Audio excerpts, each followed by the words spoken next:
So I'm going to start with Lightroom Classic today, right? And we're going to start with new features, some new features. And I thought I would start in the develop module because that's the fun module, right? But I know that you guys all know, and I'm sure you don't go to the develop module until you've edited your whole shoot, right? Yes, Julieanne. No, I know you guys. I've watched you guys work. You find a nice image, you go to the develop module, you do a lot of work on it, and then you realize that the next image was even better. All right. So I'm going to start actually with healing, and I could be in any module, right? So let me go ahead and show those up here. I could be in the library module if I want to, and if I want to quickly go and do some healing on my image or some retouching, what do I need to do? How do I get to the develop module? Tap the D key. The D key will take me to the develop module. I can also just tap the Q key, because the Q key takes me directly to the develop module and it gives me my tools here for healing, right? So I'm just going to zoom up. This is what we're talking about all over here, right? So we now have 3 different tools. So you're probably familiar with the first 2. The first one is the clone tool, right? And the clone tool does what? It makes an exact copy of wherever you sample. So it's an exact copy, which is great if maybe you're trying to make a copy of a bird or something, right? You can actually use it to duplicate things. Then this next tool right here is going to be our heal tool, and that was in previous versions as well. It also makes a copy of an area, but it blends the colors and the tones in order to kind of make a seamless match, right? But the key there is that the heal tool has to sample from somewhere in the image. So it has to have a good area to pull from in order to hide whatever it is you want to remove. And then this third new tool is the content aware remove right there. And the great thing about this is that it completely fabricates new information. So if you don't have a lot of good information in your image, you can use this and it will actually make up information for you. All right, so we're going to start with the clone tool. Let me just zoom out here.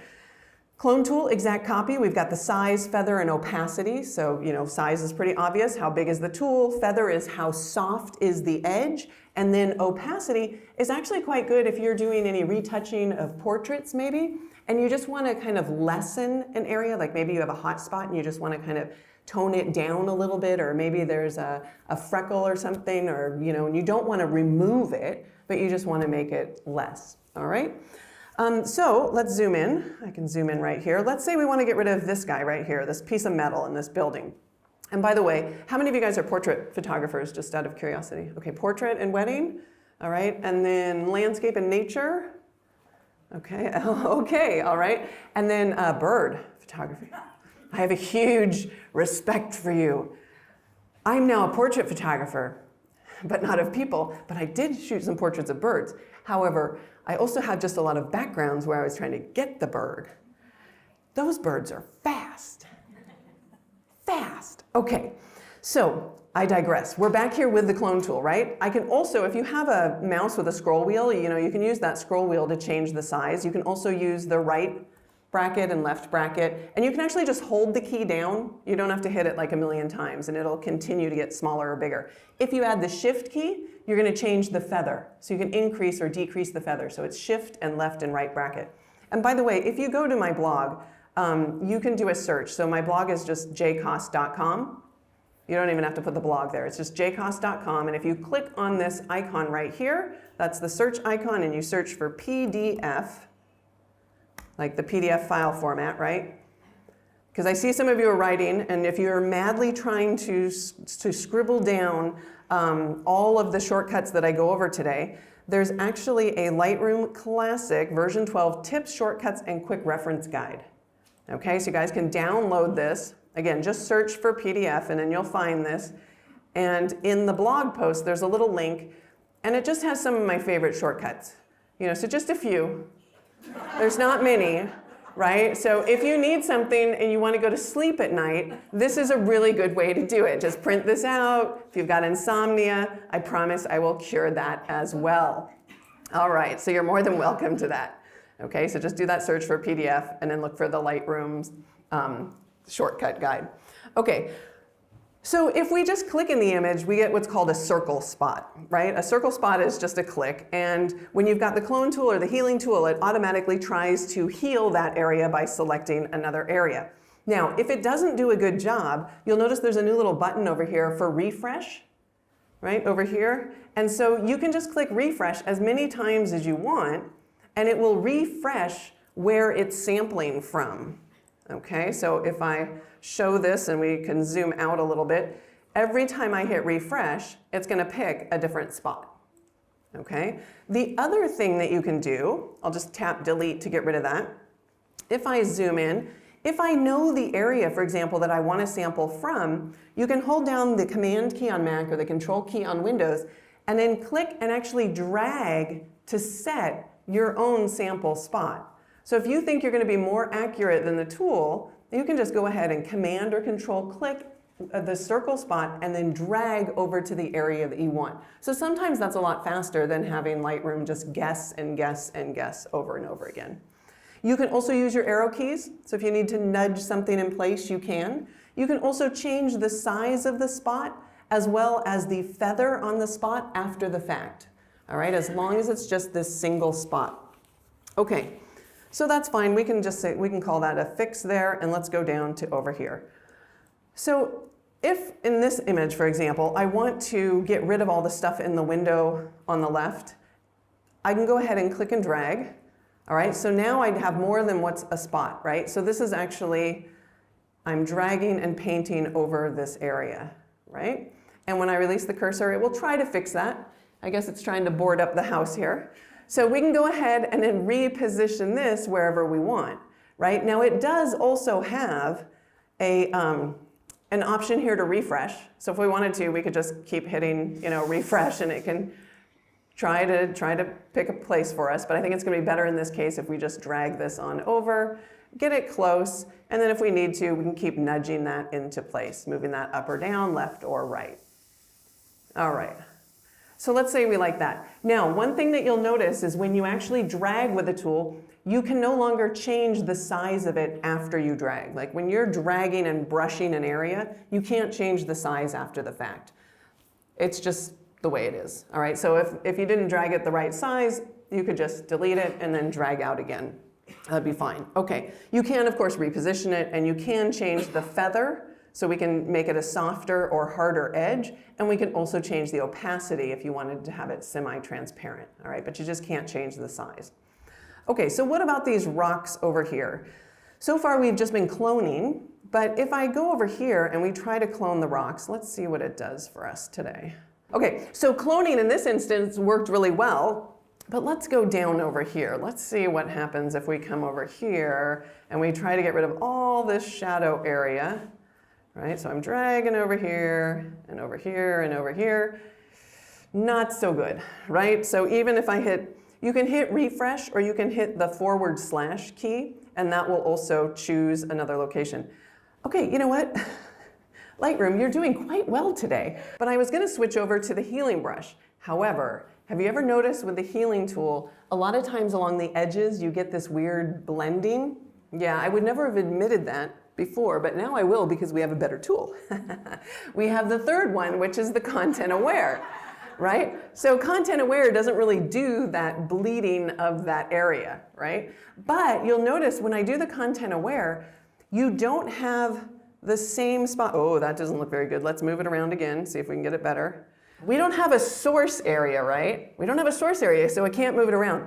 But I can hold down the Command key on Mac or Control key on Windows and then tell it where to sample from. So I can say, do not take any of that house.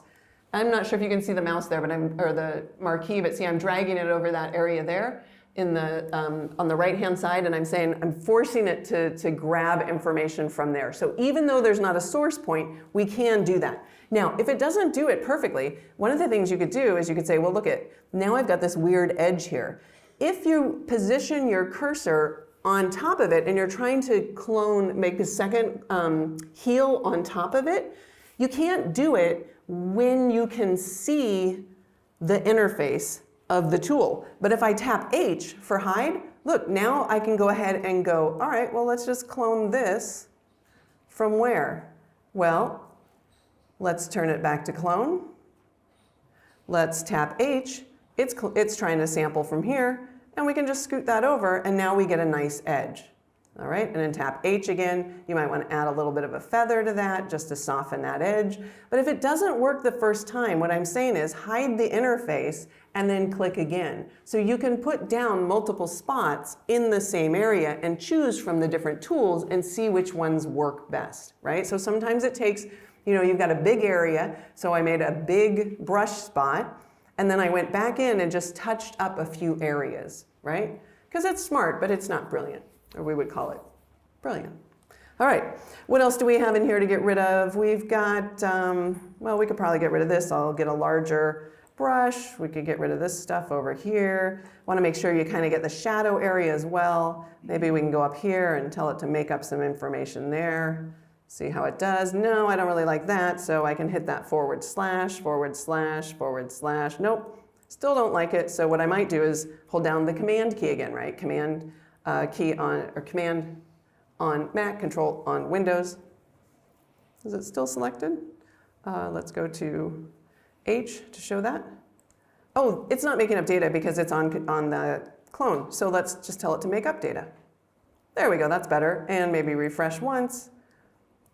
Yeah, all right, that looks good. Come over here, come down here, get rid of the pipe. Maybe the rocks as well.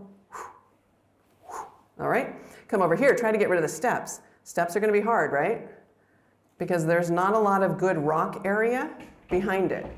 So I'm coming in here. You'll notice like I'm not trying to make something super, super careful. I'm just trying to fill in the whole area there.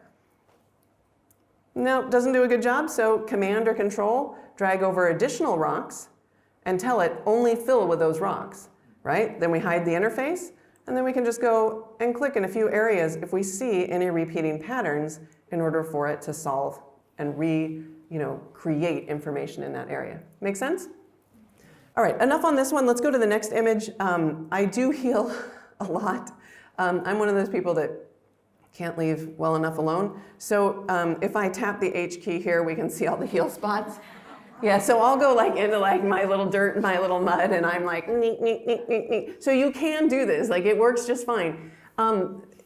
Honestly, I do this to try to cut down on the number of files that I take over to Photoshop. So I did this one, but I think honestly I could probably do this faster in Photoshop, right? Because it takes a second. You tap with the brush, and then you're like, and then it heals it, and then you tap again and you tap again. Whereas in Photoshop, if I've got a Wacom tablet, I can just be like, and it's not a circle either, right? Because if you've got a pressure-sensitive tablet and you use a pen, the strokes that you make are strokes. They're not necessarily circles. So I can go much quicker in Photoshop, either using the healing brush in Photoshop or the clone stamp tool. But I just wanted to show you that it is possible to do this kind of silly work. Okay, something else, a little tip. If you've got some wires like this, right, you can go ahead and, let's go ahead and set this, well, we'll try it with a new tool, the spot healing. If you click once, it'll make the little spot, but then if you hold down the Shift key and you click again, it'll draw a straight line from where it started to where it ended. So if I hide the interface here, well, it would show me the source spot if I come over and we change it from the new tool to just the healing tool. So then we could move that around and say, no, I want you to do that. What's going on here? Oh, the feather's set way up, so there we go. So let's lower the feather there. All right, and then I can scoot over and hold down the Shift key again, and it'll draw a straight line. Hold down the Shift key, and just keep going. So I could probably do this in just one or two of them, but sometimes you might want to change the size of the brush in between when you're doing the Shift clicking. So you can go ahead and do that. And that's a quick way to get rid of telephone wires and things like that. Okay, I'm sure you never have dirty sensors, but sometimes I do. So if we look in the sky here, I can probably see, and probably you can see from where you're sitting, we've got a little spot right here and one right here and maybe one, well, that one took another spot, so I duplicated it. There's another one, right? But there's a really cool tool down here called Visualize Spots that not many people know of. And if you toggle that on, you get a high contrast version of your image. And you can use this little like slider here to change the threshold of the contrast. So if I back out, like we can see those little circles? Like right here, there's some circles. If I turn that off, oh, I probably would have got those, or I probably would have thought those were just dust on my monitor. Like, is that a spot? No, it's just on my monitor. Okay, have you ever done that at home? You're trying to like, why isn't it working? Oh, because that's real dust.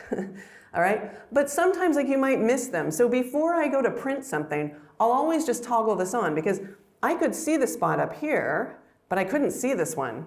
And you can just tap the A key, that toggles it on and off. See, I probably would have missed this spot, but when I print it, you'll probably end up seeing it, especially if you enlarge it. So I just toggle on and off the A and just sit here and go through one screen at a time and make sure, oh, there's another one, and just click and click, tap the A key, tap it back just to make sure that it's gone. Oh, there's some big ones right there, another one there, and just keep going. And then, oh, ouch. That's a bird. That's art right there. No, that's a spot. All right. So let's zoom out from here. I think that was all I want. Oh no, there's one really more important thing that I want to talk to you about. Oh, on that cheat sheet though, it also, remember it said you could copy and paste. So if you do have dust spots, not like blemishes on someone's face or something, but dust spots that you know are consistent across 30 images, you can go ahead and make all your edits on one image, go to the copy, right? There's a little copy button down here. You can copy it and say, all I want to copy is the healing. That copies all those heals to the clipboard, go to the next image, and then hit paste. But Julieanne, what if I change from vertical to horizontal? That's a good question. We'll automatically switch the spots so they'll line up in your image. Now, if I was going to do that, I would look for the image that had the biggest spots. What do I mean the biggest spots? Have you ever noticed when you change your aperture, the dust spots change sizes? So at an aperture at like 2.8, what would the dust spots be, big or small? Big, golf balls, right? They're soft and fuzzy. So look in your series of images and look for something that you shot at f2.8 or f4 or f5.6. And retouch them from there so the spots are big enough, and that way when you go to an image that you shot at f16 and it's a really small little pointy, it'll more than cover it. And do check them, like still go screen by screen, because if you've got like a picket fence or something in your image and it's on a spot where for one and not, it might grab from a different area, but at least all the spots are there and you can just reposition them as needed. Okay. So one last thing, and we haven't talked about masking yet, and I want to spend a lot of time in it, so let's go over to masking for a minute, because the way that masking works and spot healing, and the reason that I covered spot healing first is because kind of for the first time ever, Lightroom does have a workflow. It used to be that you could do anything in any order, and you still can do that, but if you are working with these new AI masks and spotting, you might need to update either the mask or the spot. Let me just show you this. So I'm going to, I'm going to go to masking. Okay, we're going to talk all about masking in just a minute. Just bear with me here while we do this healing. So if I go here to masking, this is telling me that I don't have a mask in here and it's lying, so I'm going to hit reset. Okay, see this guy here? Yeah, I didn't see him when I took the picture. Okay, so if I go and I heal him first, no, let's add our mask first. I'm going to add my sky replacement mask because I want to change something in the sky. Maybe I don't even notice them, and we'll talk all about masking, but I'm just going to decrease the exposure and maybe change the color temperature or something so you guys can see it. Okay, then I decide, oh my gosh, I didn't even see this guy here. I'm going to mask him. That sky looks horrible. Hold on. I can't even tolerate that one. Sorry. I'm just going to put my tint back. There we go. Okay, so I've darkened down the sky. Then I come over to heal, right? And I grab this big area here, and maybe I want to get rid of the bush as well. So there we go. It's going to heal it. And I'm going to go, oh, what is going on? Why did it do that? First of all, I can, reposition this if I want to, right? I could line one up, or I could just say, hey, why don't you just make up some information, and it does a really good job, okay? But there's this weird outline around this person, and that's because I did the masking first. So the masking that we have, this AI masking, it went out and looked for the sky, made a mask, and then I cloned something or I healed something, and it's kind of getting confused because of the order.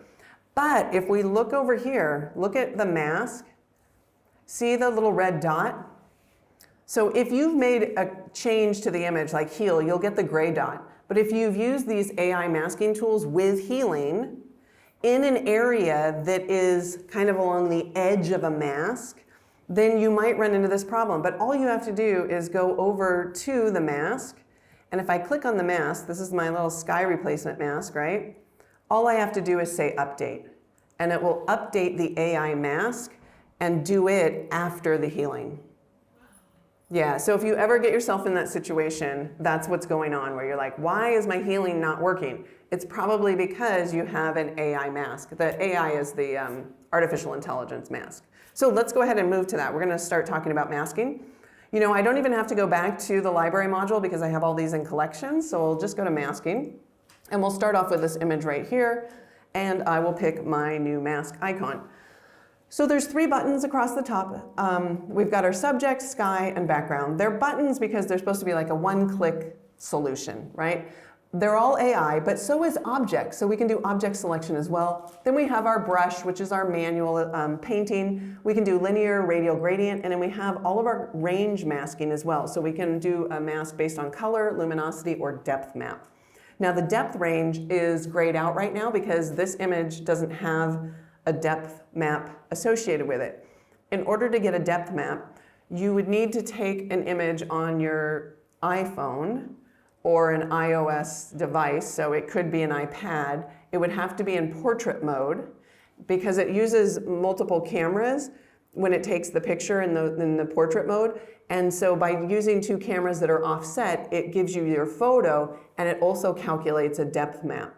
So the range masking here for depth range is going to be based on the depth in your image, but you have to capture it with an iOS device in portrait mode currently. Okay, so let's just start with an easy one. We'll start with the brush tool, right? So as soon as I click on the brush tool, we get our masks panel. We can collapse this. I don't know. I don't want to collapse it. I like to see my masks. You can move it around. So that's a little grabber handle there at the top. You can also dock it over here on the right-hand side if you prefer, if you don't want it to cover over your image.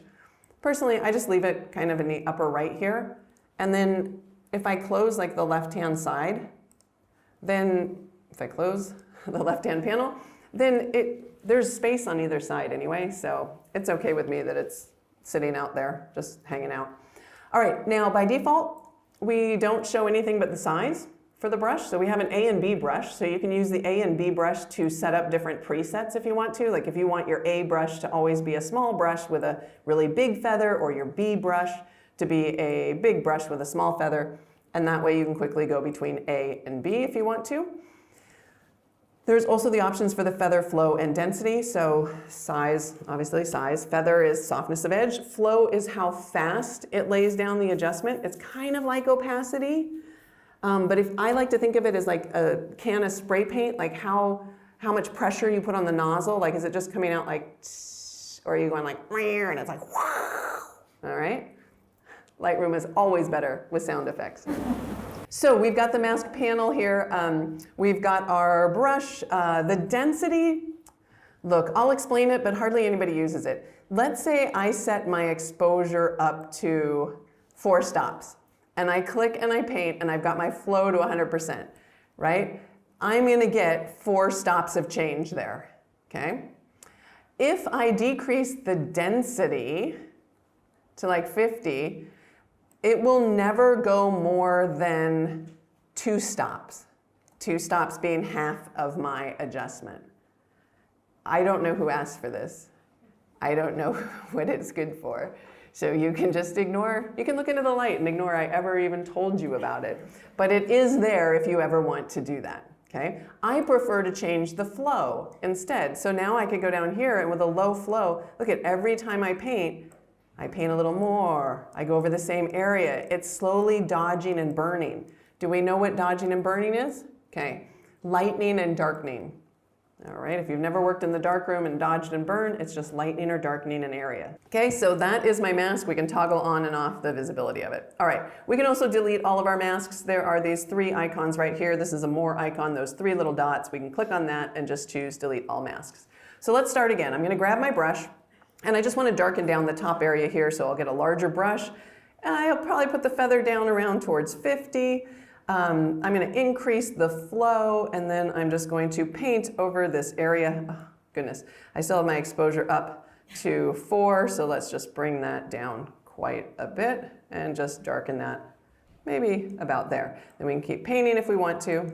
All right, that looks fine. Okay, let's make another, let's name our brush. I know you guys aren't going to name your masks, but I'm going to. Darken upper left, or upper rocks. Okay, let's do another one. So every time we want to add another mask, we can just click on the plus icon. Now, one thing I want to point out, if I position my cursor on top of this brush 1 component, then I get an overlay in the image area.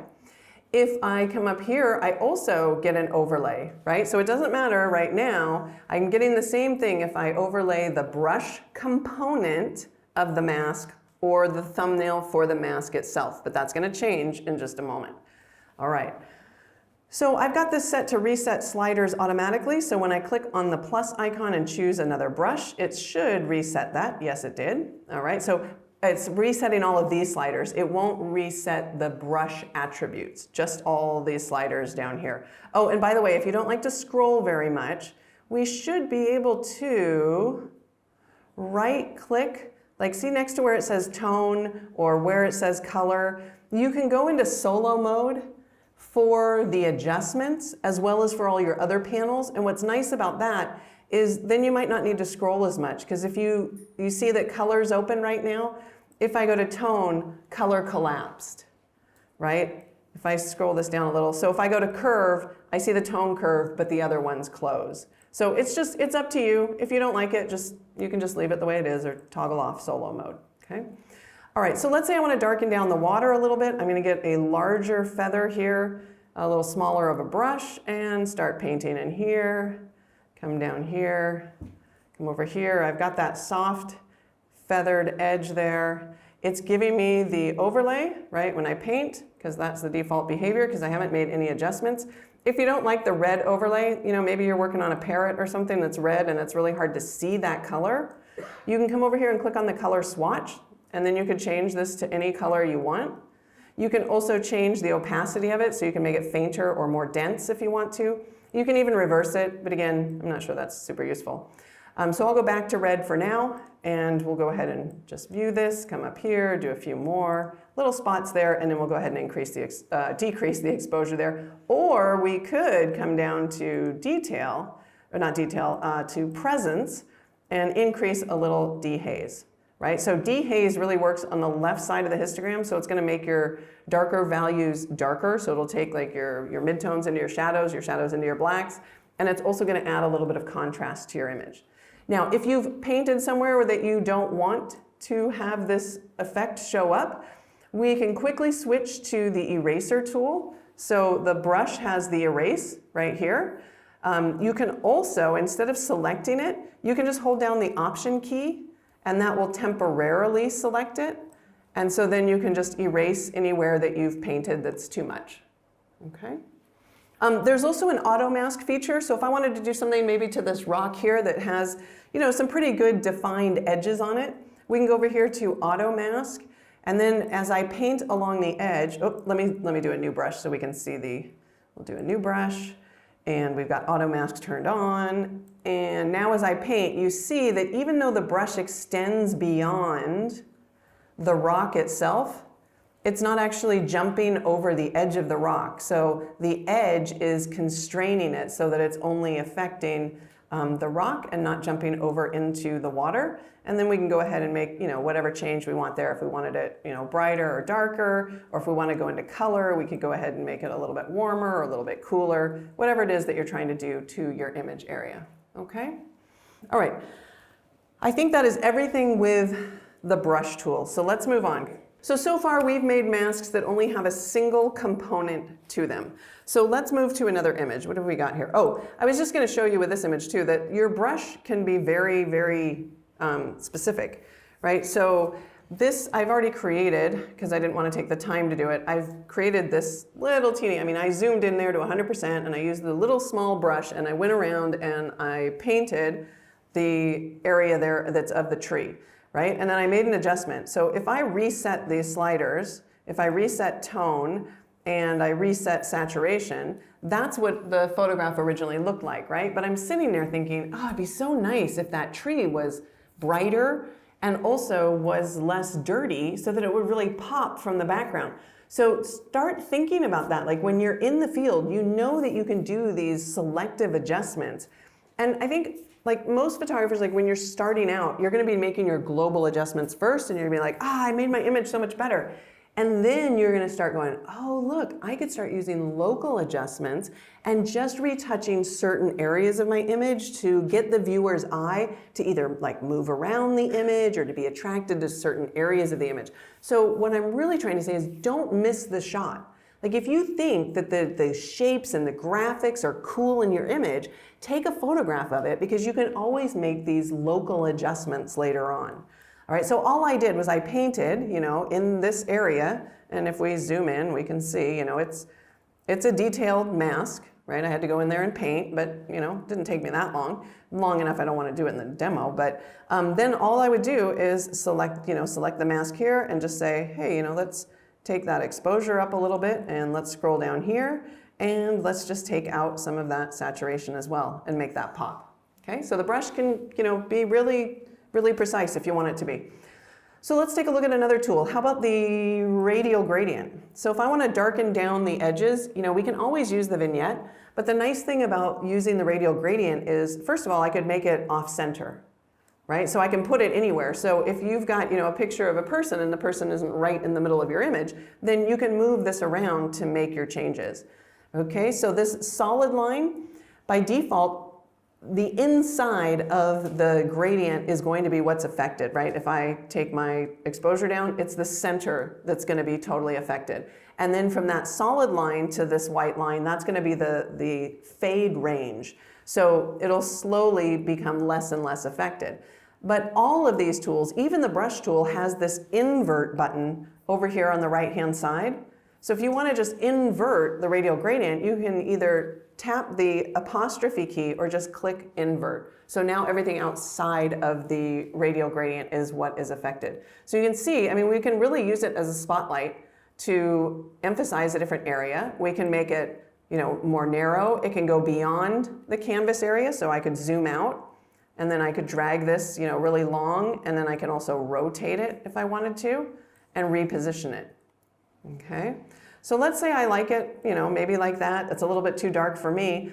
But don't forget, it's not just exposure. Like a vignette, you know, in the vignette panel, you're making something darker or lighter. Here I could go in and say, I also want to maybe, I don't know, decrease the contrast in that outer area. Or I want to come down here and change the color or desaturate an area or detexturize it or whatever. You can use any combination of as many sliders as you want.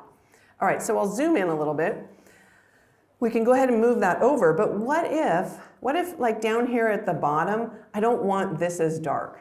So I want to remove a little bit of the effect here. And I'm going to make it super obvious so that you guys can see what's going on, okay? All right, so I've got this component, the radial gradient, which is darkening down everything outside of the gradient, but I don't want it to darken down over here as much. So I can either add or subtract to my gradient. So in this case, I would click subtract, and we can just use a brush. I can get a really big brush here, and maybe set the flow down, right? So it just makes a little change. So I'll just paint here a little bit. Just keep putting that flow right down there, okay? And now look what happens on my mask panel.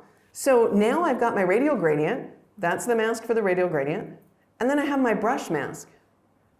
And then I have the resulting mask of those two components. This is really cool. I wish Photoshop had this in the masking panel, because what it means is that I can move either one of these components independently of one another. If I go to the radial gradient, I can move the radial gradient without the brush moving. Or I can go to the brush and I can reposition it without having the radial gradient moving. This is super cool and super powerful. Okay? All right. So let's move to the next image.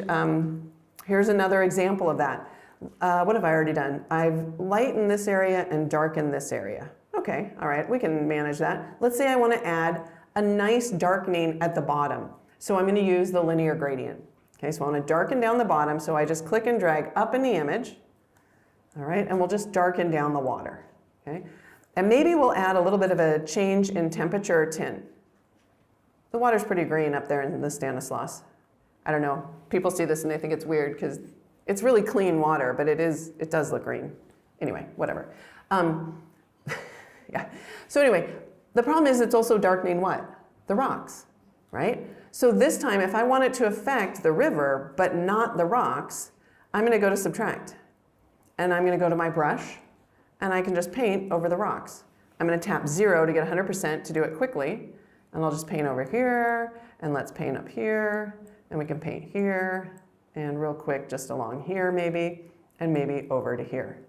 So again, now I have this nice linear gradient, but it's subtracting the rocks, so I end up with a mask like this. Okay, now I can tap the O key to keep the mask up there, which is kind of nice, because now I can come over in here and say, oops, I really don't want you to affect this area either. Oh, I have auto mask still on, don't I? So that's why it was missing a few areas there, so I'll come back and paint over here and paint here. But again, the cool thing is, because these two components are separate of one another, right? I can come back and I can reposition the linear gradient without affecting the mask that I have for the rocks. Yeah, it's really cool. It gives you so much more flexibility. It's just fantastic. All right. If you ever want to see this in black and white, you can use the 3-dot icon right here. There's lots of different ways to visualize the overlay. So sometimes I like to come in here and I'd be like, oh gosh, look at that. I've missed this whole area. So because I know that you're not going to name your masks, one of the nice things you can do also is you can position your cursor on top of the pin for just a single mask component. And that way, if you click, it will select that component of that mask. All right, so now I've got my brush, so I might come in here and just say, oopsie, because that auto mask was on, it missed a few of these places, so I would just paint that out. I can even select a different mask. So look, this was my darken mask, this is my lighten mask up here. If I come back down here, this is gonna be my mask 1. All right, so let's go ahead and turn that back to just a color overlay. Tap the O key, that'll toggle over the overlay on and off. And now we can just use the little eye icon to see what change we've made, whether or not we like it, whether or not we hate it. If we don't like it, maybe we want to go the other direction, make it look more blue, whatever you want. Okay, cool. So next image, I want to show you some of the automated tools. So these are the AI masking tools. So we're going to do select subject. So if I want to change the color of all of the pairs, I can click on select subject.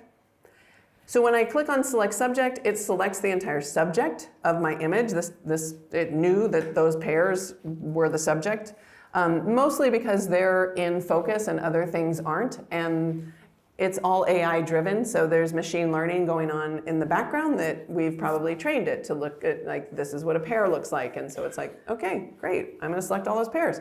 So now I could come in here and they're a little green, so let's just add a little bit of temperature there, maybe warm them up a bit.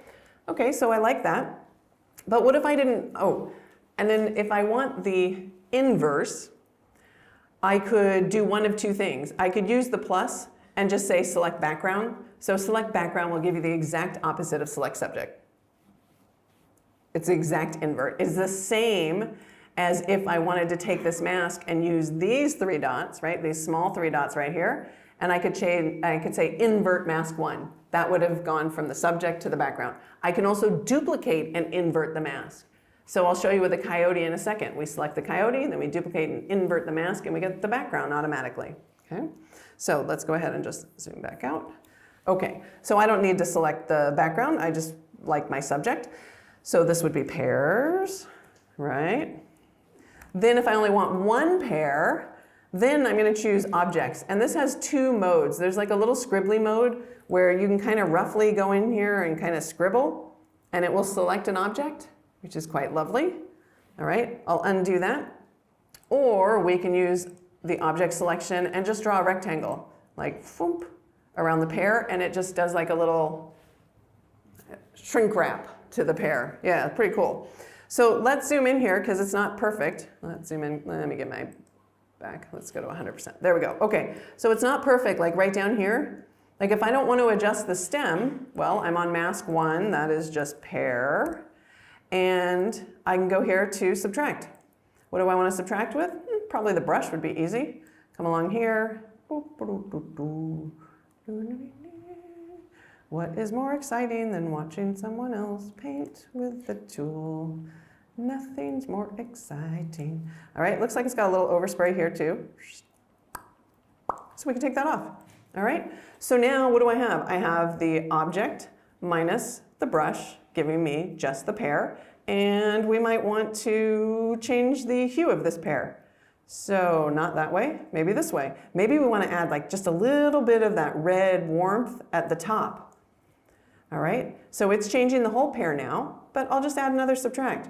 I could use the same brush, but if I want it flexible, like if there's an art director and you don't think they're making the right call, you might want to keep things a little, separate. You'd be like, I think I want the whole pear. That person's going to want the whole pear red. So I'm going to create another brush in subtract mode, right? Another brush, get a really big brush, soft edge, and just start taking it away from down here and maybe over here a little, right? Maybe down over here.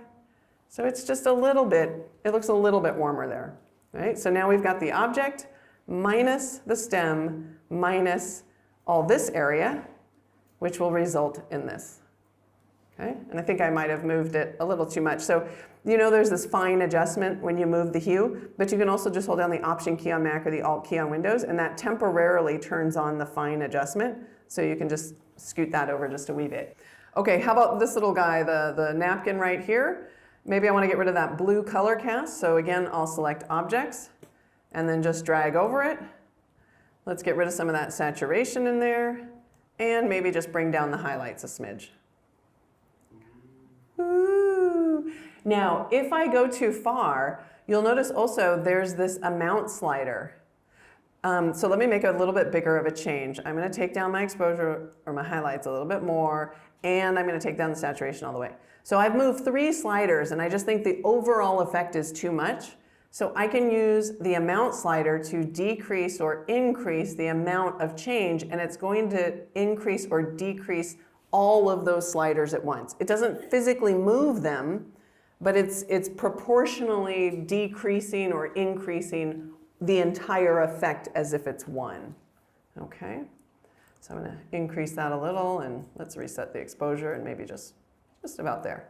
Okay, now you ready for this next one? Because it's really cool. Have you ever had like a ray of light, like you wanted to accent a ray of light, or you've got a lighthouse and you want to put a light? Yeah. So let's create a new mask, and I'm going to select the brush, and I'm going to zoom out once.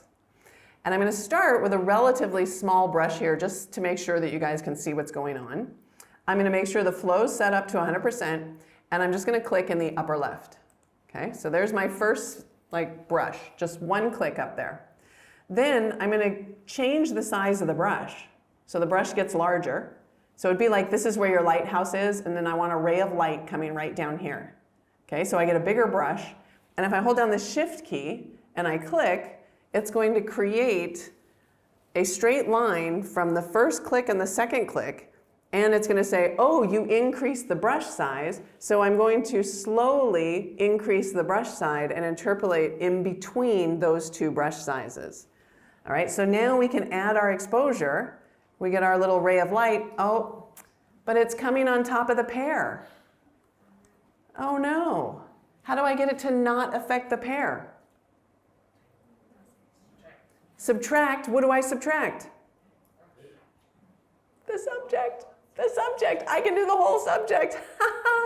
Boom. Done. Although the subject is the pears, the subject's not the table. So I might also, you guys were saying the brush, right idea, right? Subtract the brush, get a small brush, and now I can say, yeah, I also don't want any of that light on that table. all right? But remember, they're components. So check it out. Like I just painted up a little too far. Well, I can grab brush 2 and just bring it down a little. Or I can grab brush 1, which is this brush up here, and I can move the ray of light. And it will stay behind the pears because I've subtracted the subject from that. So the fact that you can grab these different components is just amazing. Or I think the kids are saying it amazing now. It's amazing. That is so amazing. Oh, one other thing. When you do paint, like sometimes it annoys me that that the panel disappears and reappears. Like every time I paint, it's like this horrible flashing that keeps going. So I'm just gonna undo that. What you can do is you can use, it's one of the flyouts. I'm gonna pick this flyout. Yeah, here we go. Automatically toggle the overlay. I turn that off. So that now every time I paint, seriously? That's the wrong, yes, you got it. I did the wrong option. It's this one, auto hide masking panel. Undo that, there we go, whew, and then it will stay in place. I gotta watch that movie again so I don't get that wrong. Okay, all right, this one right here. All right, auto hide masking panel, that's another new feature. Okay, I think that covers everything for that image. I already mentioned this, but I'll do it really quick because it takes just a second. If you just click select subject, right? And then I'd be like, oh, it didn't quite do it right. Like it's got a little bit too much between the back legs and not enough on the face. So we can just zoom in, oh, goodness gracious, zoom in there. Let's say add. We want to add with the brush. Maybe we want to turn on the auto mask, right? We could turn that on so it doesn't jump over. Oh, it still jumped over. So sometimes you can do that and then just, hold down the option key if you want to and subtract that. Still, it's a lot less time than trying to paint the whole thing. Then we come back over here and I say, oh, that's no good. Let's subtract, again with a brush. Again, we could change the feather if we wanted to, but I think that's like the tailish right there, right about there. Okay, so let's take that. And I don't know what we want to do with that. Let's just increase the saturation a bit. All right, now if I want to decrease the saturation of everything except for the coyote, then we can go ahead and on this mask, what do? We simply duplicate and invert the mask. Now when we first brought this out, it wasn't, from an engineering standpoint, it was working properly. However, from like a logical, I didn't get it. Because it would invert like just not the whole mask. Like it wouldn't invert the components as well. So now this just works the way I think it should. So duplicate and inverse mask basically gives me the opposite. Oh, I missed this whole part on the cheek, but we're just gonna ignore that right now. Okay, but it does, it inverts all the components and you get what you expect. So now we can say, all right, well in the background, let's take down the saturation and now kind of the little guy is popping much more off the background. Okay, masking. So let's look at this one. So the reason I just want to show you this really quickly is because like you asked, how do I do this with how do I select multiple objects? And I want to just show you this because you can get yourself in trouble. Not in trouble, but I want to show you the easy way. Because the order of the masks matters. The order of the masks matters. So in this case, what I've done is I've got this object. So I did one object select, plus another object, plus another object, plus another object, plus another object, plus another object. I did all the objects. Then on the top, I did a minus brush. Sometimes, like, if you select an object, and then you do a brush to get rid of, maybe it's selected a little too much. So you do your minus brush to get rid of a little area. And then you do another select object. You can't go down in the stack to that other brush because it's only going to affect what's below it. All right, I'll run through it for you. I'm going to delete this mask, okay? And I'm going to start with a new mask, and I'm going to say objects, and I'm going to drag over this object right here. See how it got too much? Okay. So if I go and add a subtract brush now, it's only going to work on the component below it. So I'll go ahead and do it. I'll say subtract with a brush, all right, and then we'll subtract this. Okay. Subtract, subtract, blah, blah, blah. Maybe I don't want this either. So big subtraction right over there. Okay. All right. Then if I do another add object, and I come up here, see how much it over-selected? But I can't use this brush to subtract it. If I select the minus and I click, nothing happens because this object is higher in the stacking order.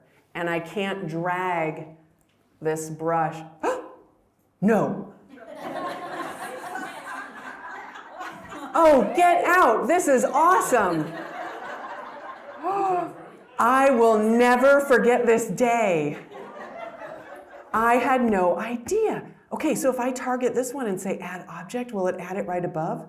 No, new objects, but that's okay. I'm gonna select all of them. Object 3. Let me have 2 more minutes of your time, and then what should we do? Let's do something. This is really easy. Okay, this one's really easy. So if I want to change just like this foreground sign, there's 2 ways we can do it. Okay, the first way would be to go to the range masking and go to color range. So when I select color range, I can click in a color, and that selects the color. So it automatically gave me the eyedropper. It just does. You pick the tool, it gives you the eyedropper. You can click up to 5 different times if you hold down the shift key. So I could add the tree to it, the green. So now I've got the green and that, or I could, add different things. All right, or I could just click on the blue. All right, or I can click and drag. So if you've got like a nice sky, you might want to click and drag over the whole sky, or you have a nice gradient. Okay. So right now it's weird because it looks like it's changing the color, but it's not. That's the red overlay, right? So I'm selecting the yellow, and it tells me it's kind of a yellow-orange upper here, right? This color range. I can tighten or refine the range so it has fewer colors or greater colors, okay? And then we can make our change. So let's just change the hue a little bit, okay? But when I change the hue, it's changing the hue for all the yellows in the image, right? So that's okay, we could just go to subtract. Like if I only want this front sign affected, I can go to subtract, grab my brush. Let's get a brush with very little feather, big brush, and I can just paint over the areas that I don't want it to affect. Okay? So now this mask is only affecting that front sign. Okay? Sometimes it's really difficult to paint in and out the areas, so I just want to show you another way conceptually that you can do this. Okay, so I'm going to delete this mask because this is the way it used to work if you'd ever used color range before we did this masking stuff. What we can do is we can just start a new mask, which is going to be a brush mask, and we can be a little sloppy, but we can just paint over that yellow area. Okay, so when I paint over this yellow area and I change the hue, it changes the hue over the whole area that I painted. But I don't want it to change the grass. I only want it to change the yellow. But if we think about this, it's like, okay, well, all that area is selected, right? If I do the overlay, I've got this big paint swatch. That's the mask so far. So I don't want to add to the mask. It already includes the yellow sign. I don't want to subtract yellow from the blob of mask because that would affect everything except the yellow. What I want the intersection. I want to say within this big blob, only yellow should be affected. So within my paint, only affect the yellow. And the way we do that is we use this more icon and we say intersect mask with. Okay, so I've got the big blob of the brush, intersect the mask with the color range so that it only affects the yellow. So now we can refine that. It's only going to affect the yellow within there. Ooh, and a little bit out here. Did you see that? So we better subtract that too. We can just go back to the brush and go to the eraser and just subtract that because there was yellow there. There might actually be yellow in here too. No, that's just gray. All right, does that make sense? Okay, so let's apply that to another image. Here I've got a little bit more complex image. Okay. What I want to do is I want to change the color of the bush. And I also want to darken down the sky. Okay, so I'm going to do select sky. So boom, select sky, it'll select it. So let's take down the exposure a little. Let's also take down the saturation a bit. That's how I like my skies. But it's taken it down a little bit too much on the left. Okay, so I don't want to subtract it. Well, actually what it's done is it's taken, I think this now looks too dark, right? Like the rock face looks too dark. So what I want to do is I want to lighten up this portion of the rock face. Okay, but it's kind of this nice gradated area. So what if we make a new mask? So this was just the sky mask. Okay, that was pretty easy. We create a new mask, and I'll use the linear gradient, and this will be the lighten rock. So I just kind of want to drag my lighten area right here, and that way we'll increase the exposure, and I think the rock starts looking a little bit more natural, right? I could rotate it if I want to. Maybe we think that that would look more natural. Now I'm just looking at the rock here, but of course it's affecting the sky. But how do we remove the sky so the sky is not affected? Subtract. Subtract sky. You got it. So now all this is affecting is that rock. And I didn't have to go in there and try to select it or anything. It's just going to affect the rock. Now you can't go too far. It's going to start looking weird, right? But that looks good to me. Okay, so we've changed the sky, and now I want to change the color of this front bush. So I'm going to paint. So I'm going to use my new brush and just come over here and paint around here.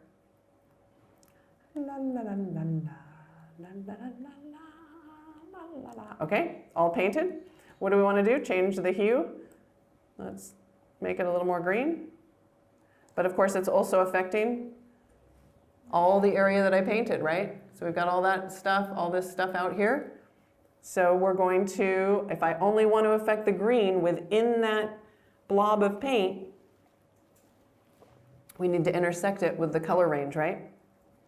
So mask 2, I say intersect mask with color range, and then we just click and drag over the green. Come on, I click and drag too much.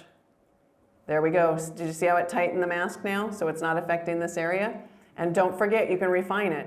So I could tighten it to just say, no, just really, really this olive green. All right, and make that bush, that's popping a little too much for me. I would have to desaturate that a little. Whew, I can breathe easier now. Someone told me my color palette is somewhere between doom and gloom. I took it as a compliment. This is one of those perfect demo files, meaning that it works really well on this, and there are other times when it does not work as well. The reason that this demo works really well on this image is because there is a difference in luminosity between the trees and the sky. Okay, if the trees are green and the sky is blue, but they're the same luminosity value, then I would use color range to try to select the sky versus the leaves. But here, there's quite a difference between the sky and the trees. So if I wanted to change the trees, maybe I want to make the trees a little bit darker. Let's go into our masking, right? And I'm going to grab a brush. And again, it's kind of a hard edge brush, so we can come along here and paint. And then I can paint along here and here.